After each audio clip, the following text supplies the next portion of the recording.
Despite curfews and a threat from the president to use military force, protesters continued to demonstrate into the night Monday, decrying police brutality across the United States. It hurts for hashtag after hashtag and scared for it to be me next. I can be next. Amid the unrest, activists in some cities tried to keep the message from devolving into mayhem. We're here to make sure that everything is peaceful, but it's heard. No justice, no peace. Earlier in the day in Minnesota's Twin Cities, thousands gathered outside the governor's mansion to demand justice for George Floyd, an unarmed black man who died last week in police custody. One police officer has been charged with third-degree murder.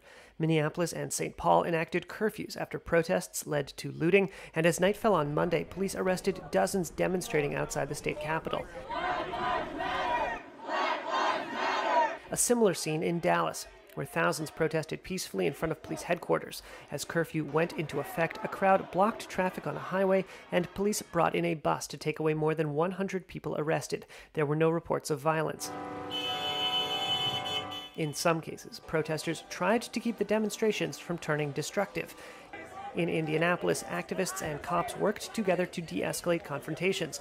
Protesters in Brooklyn formed a human chain to protect a Target department store. But calm didn't prevail everywhere. Video showed a crowd tear the gate off a family pharmacy in Van Nuys.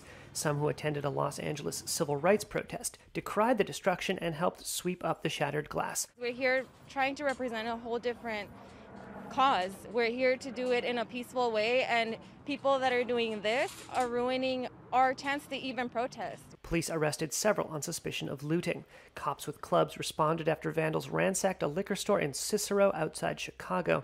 Video posted to social media showed a crowd breaking into a Manhattan Macy's department store, and mannequins lay on the sidewalk outside a ransacked Michael Kors near New York's Fifth Avenue. President Trump on Monday threatened to use the military to quell the unrest.